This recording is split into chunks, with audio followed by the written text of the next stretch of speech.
morning, church. I'm Jen Helms, your communications and events pastor here at Georgianna. Pastor Corky has given me the privilege yet again of working through some verses with you, so thank you for joining me for today's Take 5. Let's go ahead and take a look at 1 Peter chapter 4, verses 4 and 5. It says, "They are surprised that you do not join them in their reckless, wild living, and they heap abuse on you. But they will have to give account to him who is ready to judge the living and the dead." Now, before we dig into this, I want to share another translation with you.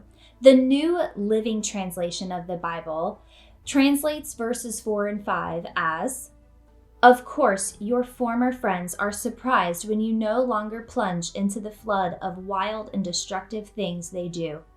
So they slander you. But remember that they will have to face God, who stands ready to judge everyone, both the living and the dead." I like this translation because it puts the they into a little bit more perspective. It's not just they, random people. These are friends, former friends, that is. Like Pastor Corky has been touching on throughout 1 Peter, we are a chosen people. We're set apart to live like Christ. So our former friends don't understand why we don't join in on the reckless and wild living anymore. I mean, do you recall that list that Pastor Corky touched on last week? 1 Peter chapter 4, verse 3 lists debauchery, lust, drunkenness, orgies, carousing, and desirable idolatry. And if our former friends are surprised we aren't joining in, the remainder of the world, who has no clue who we are, surely aren't going to understand either.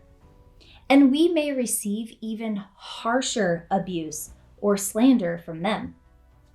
Ultimately, we face peer pressure on the regular. And I'm assuming when you hear the phrase peer pressure, you might think middle school or high school or early adulthood kind of peer pressure. That's where my mind goes initially as well.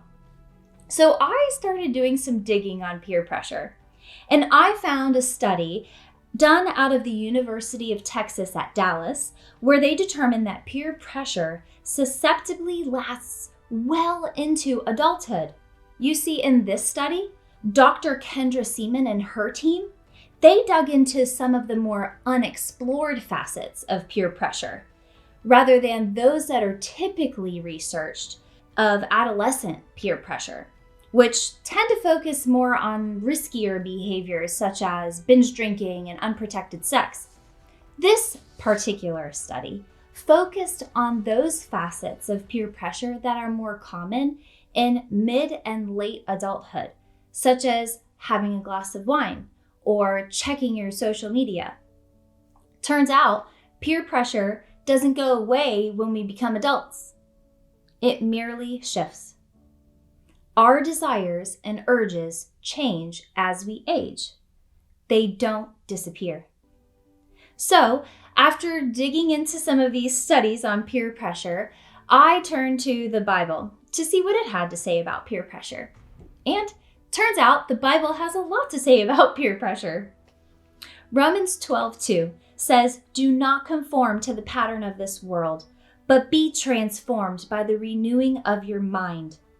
This verse encourages us as believers to resist the pressures of society and to focus on spiritual transformation instead.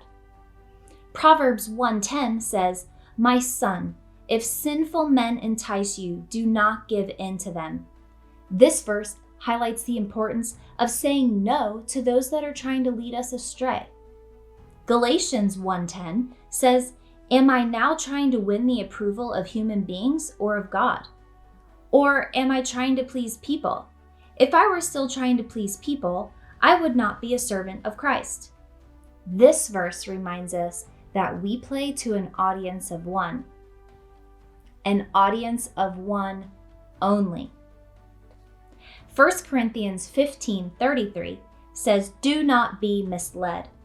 Bad company corrupts good character. This verse warns that negative influences can lead to moral decline. In other words, be careful who you allow on your bus. Proverbs 13:20 says, "Walk with the wise and become wise, for a companion of fools suffers harm." This verse encourages us to surround ourselves with wise friends, which will help us resist negative peer pressure. And Exodus 23:2 says, "Do not follow the crowd in doing wrong."